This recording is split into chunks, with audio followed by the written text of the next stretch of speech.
Hello friends, welcome to our channel इतिहास हमारी नजर से।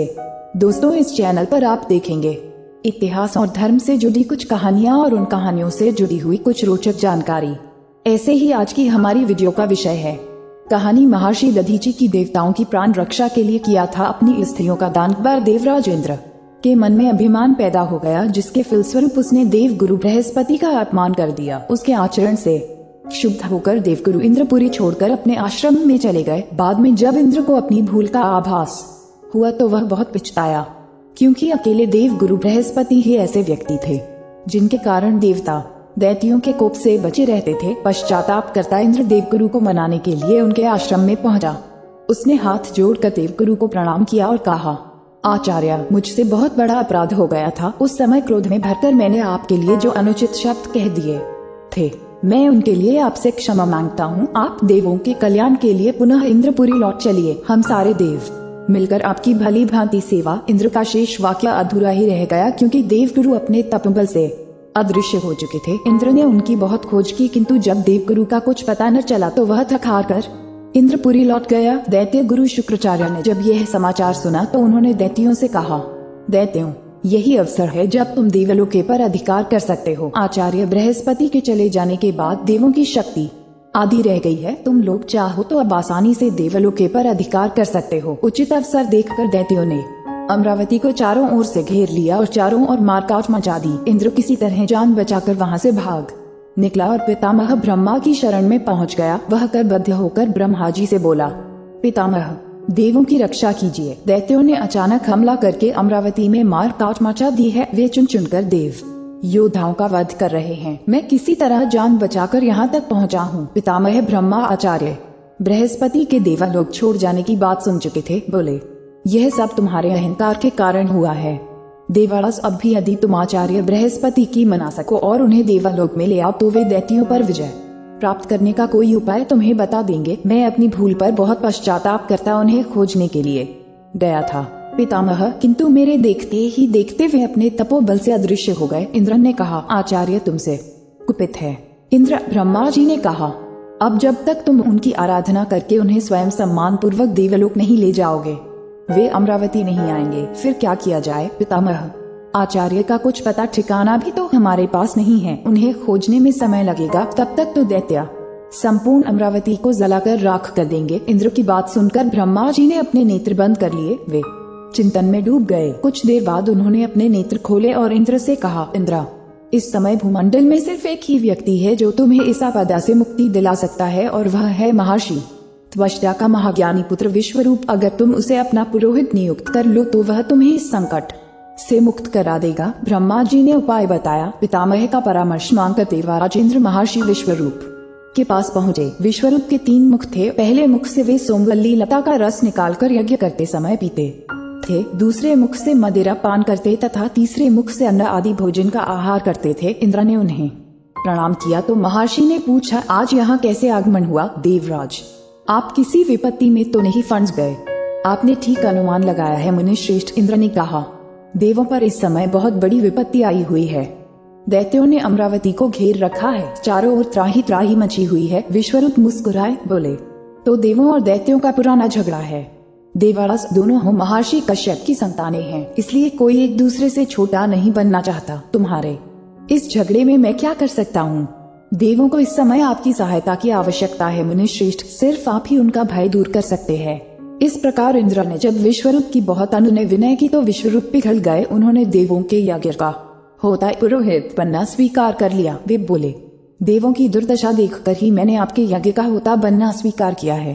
देवराज, तत्पश्चात उन्होंने देवराज को नारायण कवच प्रदान करते हुए कहा, यह कवच ले जाओ देवराज। दैत्यों से युद्ध करते समय यह न सिर्फ तुम्हारी रक्षा करेगा बल्कि तुम्हें विजयश्री भी प्रदान करेगा। विश्वरूप से नारायण कवच प्राप्त करके देवराज पुनः अमरावती पहुँचे। उनके वहां पहुँचने से देवों में नए उत्साह का संचारण हो गया और वे पूरी शक्ति के साथ दैत्यों पर टूट पड़े। भयंकर युद्ध छिड़ गया। इस बार इंद्र के पास नारायण कवच होने के कारण दैत्य मैदान में नहीं ठहर सके। वे पराजित होकर भाग खड़े हुए। विजय श्री देवताओं के हाथ लगी। युद्ध समाप्त होने पर देवराज विश्वरूप का आभार व्यक्त करने के लिए उनके पास पहुँचे। बोले, आपकी कृपा से हमने दैत्यों पर विजय प्राप्त कर ली है। मुनिवर, अब हम एक इस यज्ञ करना चाहते हैं जिसके फलस्वरूप देवलोक हमेशा के लिए दैत्यों के भय से मुक्त रह सके, और आप हमें वचन दे ही चुके हैं कि उस यज्ञ के होता होंगे, तो कृपा करके अब आप हमारे साथ चलिए। देवराज के अनुरोध पर विश्वरूप अमरावती पहुँचे। उन्होंने यज्ञ में आहुतियां डालनी आरंभ कर दी। उसी समय एक दैत्य ब्राह्मण का वेश धारण कर महर्षि विश्वरूप के पास आ बैठा। उसने धीरे से महर्षि विश्वरूप से कहा, महर्षि, देवताओं का पक्ष लेकर आप जो यह यज्ञ दैत्यों के विनाश के लिए कर रहे हैं, यह उचित नहीं है। क्यों उचित नहीं है? विश्वरूप ने पूछा। इसलिए उचित नहीं है कि देव और दैत्य एक ही पिता की संतानें हैं। आप भूल रहे हैं कि स्वयं आपकी माताजी दैत्य परिवार से है। क्या आप चाहेंगे कि आपका मातृकुल हमेशा के लिए नष्ट हो जाए? बात विश्वरूप की समझ में आ गई। उन्होंने आहुतियां देते समय देवों के साथ साथ दैत्यों का नाम भी लेना आरंभ कर दिया। यज्ञ समाप्त हुआ, लेकिन उसका कोई लाभ देवों को न मिला। इस पर देवराज इंद्र ने विश्वरूप से कहा, मुनिवर, इतने बड़े यज्ञ का कोई अच्छा सुफल नहीं मिला। देवताओं की शक्ति में तो किंचित भी बदलाव नहीं आया। वे तो जैसे पहले थे वैसे ही अब भी है। तभी इंद्र का एक गुप्तचर उनके पास पहुंचा।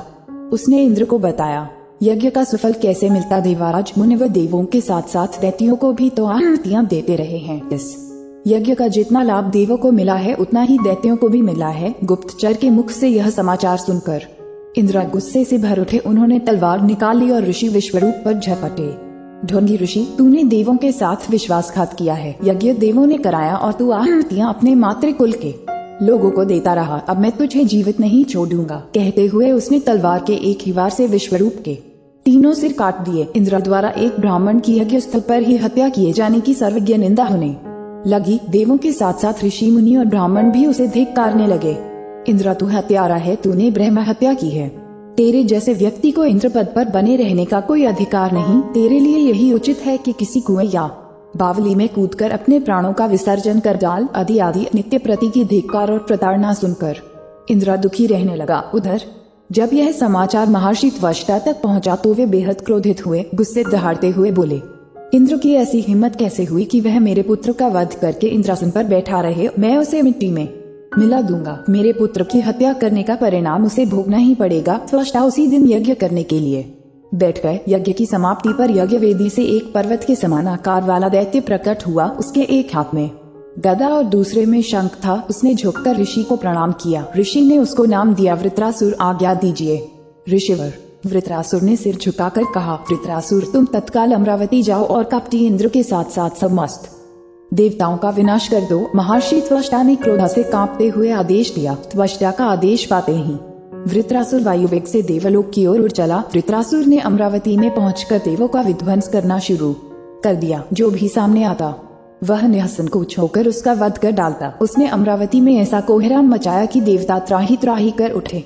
इंद्र अपने ऐरावत पर चढ़कर उसके सामने पहुंचा और उस पर वज्र प्रहार किया, किंतु वृत्रासुर ने एक ही झटके में उसके हाथ से वज्र छीनकर दूर फेंक दिया। इस पर इंद्र ने उस पर आग्नेय अस्त्रों से आक्रमण किया, किंतु उनका किंचित भी असर वृत्रासुर पर न हुआ। किसी खिलौने की तरह उसने इंद्र के हाथ से उसका धनुष छीन लिया और उसे तोड़कर एक और फेंक दिया। फिर वह अपना भयंकर मुख खोलकर इंद्र को खाने के लिए उसकी ओर झपटा। यह देखकर इंद्र भयभीत हो गया और ऐरावत से कूदकर अपनी जान बचाने के लिए भाग निकला। पीछे वृत्रासुर अपने भयंकर अट्टहासों से अमरावती को गुंजाता रहा। देवराज भागकर सीधे पहुंचे विष्णुलोक में। भगवान विष्णु के पास रक्षा कीजिए, देव देवताओं को बचाइए। उसने अर्थ स्वर में भगवान से विनती की, देवों को वृत्रासुर के कोप से बचाइए, अन्यथा वह समस्त देव जाति का विनाश कर डालेगा। यह सुनकर भगवान विष्णु ने भी उसे धिक्कारा। कहा, इंद्र एक ब्राह्मण, और वह भी ऐसा जो तुम्हारे यज्ञ का संचालन कर रहा हो, उसका यज्ञ स्थल पर ही वध करके तुमने समस्त देव जाति को कलंकित कर दिया। तुमने अक्षम्य अपराध किया है। महर्षि त्वष्टा ने तुम्हारे लिए उचित ही दंड का निर्णय किया है। मुझे अपने कृत्य पर बहुत पश्चाताप हो रहा है।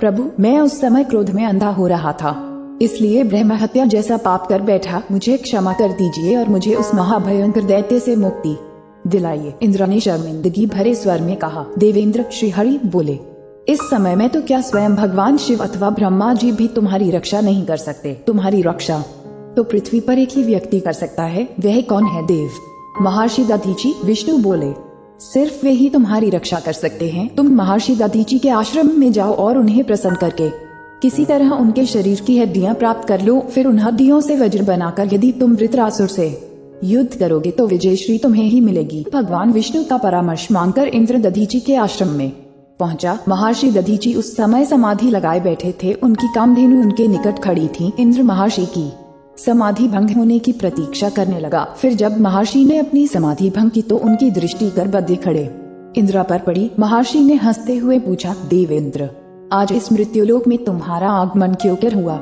देवलोक में सब कुशल से तो है। कुशलता कैसी? महर्षि इंद्र ने शर्मासार होते हुए कहा। देवों के दिन आ गए हैं। वृत्रासुर के भय से देव अमरावती छोड़कर जंगलों और गिरकिंदराओं में छिपते फिर रहे हैं। फिर महर्षि के पूछने पर इंद्र ने सारी बातें उन्हें बता दी। सुनकर दधीची बोले, यह तो बड़ी अशुभ बातें बताई तुमने देवेंद्र, अब इनका निराकरण कैसे हो? महर्षि, मैं भगवान विष्णु के पास गया था। इंद्र बोला, उन्होंने परामर्श दिया है कि यदि आप प्रसन्न होकर मुझे अपनी हड्डियों का दान दे दे और उनसे वज्र बनाकर यदि वृत्रासुर से युद्ध किया जाए तो वह दैत्य उस वज्र के प्रहार से मर सकता है। हे ऋषि श्रेष्ठ, देवों पर कृपा करके अपनी स्त्रियों का दान दे दीजिए। देवेंद्र, महर्षि दधीची बोले, यदि मेरी स्त्रियों से मानव और देव जाति का कुछ हित होता है तो मैं सहर्ष अपनी स्त्रियों का दान देने के लिए तैयार हूँ। तत्पश्चात अपने शरीर पर मिष्ठान का लेपन करके महर्षि समाधिस्थ होकर बैठ गए। कामधेनु ने उनके शरीर को चाटना आरंभ कर दिया। कुछ ही देर में महर्षि के शरीर की त्वचा, मांस और मज्जा उनके शरीर से विलग हो गए। मानव देह के स्थान पर सिर्फ उनकी स्त्रियां ही शेष रह गई। इंद्र ने उन स्त्रियों को श्रद्धापूर्वक नमन किया और उन्हें ले जाकर उन हड्डियों से तेजवान नामक वज्र बनाया। तत्पश्चात उस वज्र के बल पर उसने वृत्रासुर को ललकारा। दोनों के मध्य भयंकर युद्ध हुआ, लेकिन वृत्रासुर तेजवान वज्र के आगे देर तक टिका न रह सका। इंद्र ने वज्र प्रहार करके उसका वध कर डाला। देवता उसके भय से मुक्त हो गए। हम उम्मीद करते हैं कि आपको इस चैनल के माध्यम से रोचक जानकारियाँ दे सके। आप अपने सुझाव हमें कमेंट में भेजिए और अगर आप किसी कहानी या तथ्य के बारे में जानकारी चाहते हैं तो वो भी हमें कमेंट बॉक्स में भेजिए और हमारे चैनल को सब्सक्राइब करें। धन्यवाद।